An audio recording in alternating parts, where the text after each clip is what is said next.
What up, YouTube? It's Low Jockey. Show me some love. You ready for the next episode? Let's begin.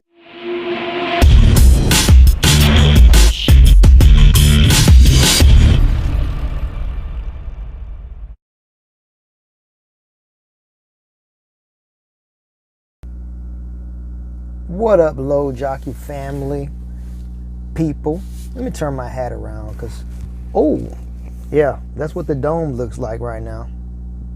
That's why I wear these hats. But anyway, I'm going to turn it like this just for the lighting because you need to see me. Anyway, this video, I made a few videos about orientation at PTL and somebody watched it. So I want to go to what happens after orientation. You know, you got to go to a trainer. And basically, the trainers are looking for people.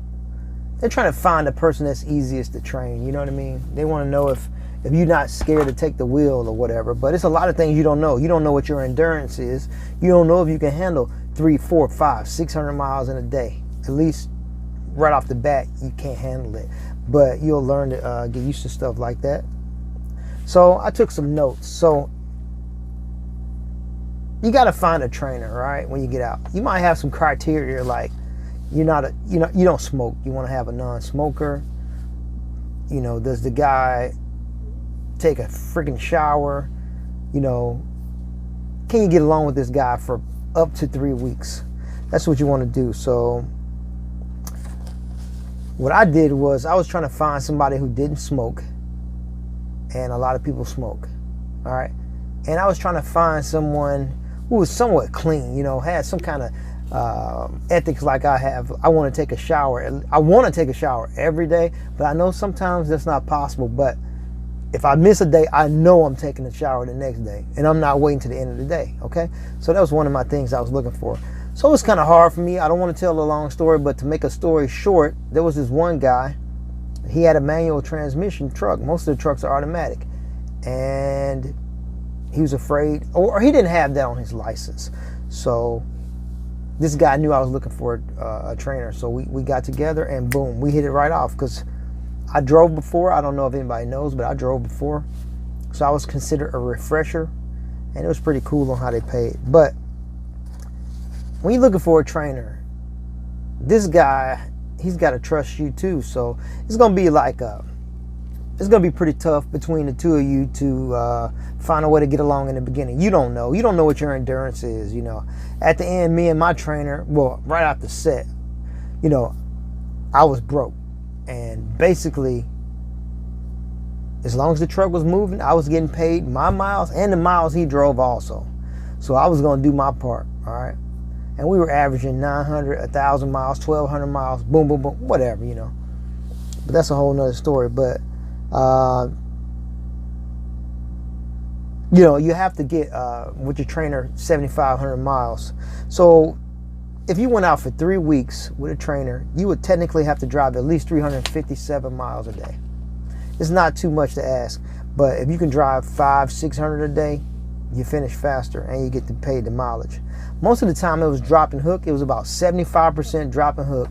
A few live loads, but it don't matter. I always ask the trainer if you can back and try to hit every dock there is. Even if it's on his time, just wake up, whatever.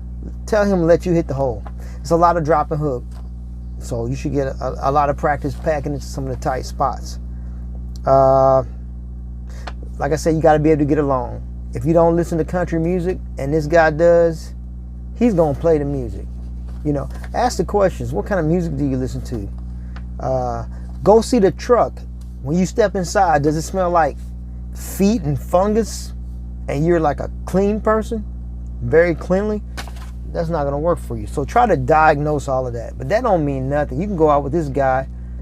His truck can be clean and you don't like the way he scratches his head or something. I don't know. But think about while you're there. You just want to finish the training. And then what's even worse than a trainer is when you got to go out with another trainee, and I don't know nothing about that because, like I said, I was a refresher. But something else I want to bring up, some of the competition as far as like pay when you're a trainee. So, for example, I'm going to take CR England, Swift, US Express, and Prime, and compare that to PTL. All right. So very quickly, CR England. Don't quote me on this, but I just researched it. The internet. Everything on the internet is true, right? Yeah. So with CR England, while you're training, you get paid $10 an hour while you're driving. And while you're on duty, not driving, let's say you're at a shipper or you're waiting, you're getting paid minimum wage for whatever state you're in. So even if you drove 11 hours straight, you could only earn up to $110 a day, which might be fair for some. I mean, you need to drive anyway. All right. Now let's go to Swift. Swift, theirs pretty much sucked really bad. You get paid minimum wage for 40 hours for that week. Don't quote me on that. I might be wrong. Put it in the comments. The next one was US Express. You got to do at least 175 hours for training, hourly wise. And I think you get about $380 a week.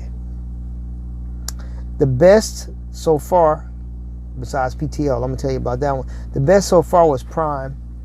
Their training pay was $700 a week. Now, as far as PTL, it's all about you. All right. So I think it's like 16 or 17 cents a mile. All right. Plus whatever you do. I'm going to tell you, most of the trainers, they know that they can keep the truck moving. They're going to get paid whatever they get paid plus what you drive. So even if you got paid 17 cents a mile, and me and my trainer, we were doing 1,000 a day sometimes more. You know, you have those times when you sit still for a few hours, but if they know you're a team, they're going to put you in that team kind of mentality. If you know, with the dispatchers, they're looking at you like a team. They know that truck can churn and burn. All right. So even if you got 17 cents a mile, you busting 1,000 miles a day, that's $170 a day. Okay, that's far better than this other stuff these people were doing. You know, I was on the train. I mean, also, if you were considered a refresher, let's say you worked at one of these other companies for 2-3 months and then you switched over to PTL, they'll consider you a refresher and you have to go out and do 2,500 miles, which is pretty simple. But they pay you what your pay is going to be. Mine was 38 cents a mile, and my trainer, he was pretty new. He was only getting paid 39 cents a mile. However, as long as the truck was moving, he was getting paid 39 cents. I was getting paid 38 cents. So the incentive was to keep the truck moving. All right. So just being with my trainer, I was grossing $1,600 a week. I didn't want to get off the truck with the guy because I know I can make more money with him than being on the truck by myself and having to stop and do, 10-hour breaks and stuff like that. We can keep the truck moving. It's only one part about the training that I hate, and that's the top bunk. All right. I don't know if you can see it back there. There it is. I got it folded up. That is the worst place on earth to ride in a truck, especially while it's moving. So I messed around and watched a YouTube video, and they were talking about reasons why not to ride in the top bunk. And number one, there's no freaking seatbelt up there or restraint to hold you in. That's the first problem. And number two, which made me get in a jump seat over there and ride and fall asleep like that until we can stop. We try to at least keep the truck steady for at least 2 to 4 hours with nobody driving so we can get some sleep.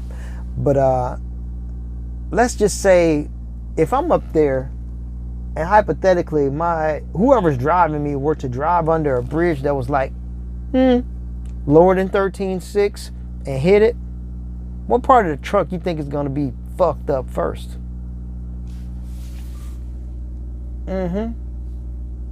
If this guy went off the side of the road and rolled over, who's gonna get fucked up first? Yeah. So the worst part about training is this guy, whoever is training, it's gonna be his truck. He don't want you to touch his bed. But I'm gonna tell you like this, man. If I were ever to become a trainer, it only takes about 5 minutes to take all the sheets and crap off and switch bunks. You know what I mean? So if you're driving, this guy should be in the lower bunk. If he's driving, you should be in the lower bunk. It's too dangerous up there. And I wish PTL would have some kind of policy where Nobody rides up there. I mean, like I said, you can make the top bunk with your sheets, take the whole freaking mattress off and throw it to the bottom if you're paranoid about some guy sleeping on your blankets or something. So basically, take the stuff, put your sheets on that bunk and your blankets or a little sleeping bag. When the truck stops, take your crap off the top, throw it to the bottom, take his shit, throw it to the top. You know what I mean? It's too dangerous up there. I didn't mean to get off on a tangent about that, but that's just how I felt about that. I was really paranoid about riding in the top bunk while I was trying to sleep. Just because I was thinking, like, this guy goes under a bridge or rolls the truck over, I'm dead first. I mean, now if I'm down here, we could be dead at the same time, but I don't want to be freaking dead first. But anyway, my time's up. It was supposed to be about after orientation, but it turned into a safety meeting, and I didn't want to do that. But anyway, if you're interested in PTL, all right, and you're thinking about it, and you're watching the videos, and you're in school trying to figure out where you want to go, I'm still new here, but there's some potential to make a lot of money. I'm not telling right now because I'm experimenting with some things, but it looks good. I'm sure it looks good at wherever you go because freight is hot right now. But hit me up in my comments.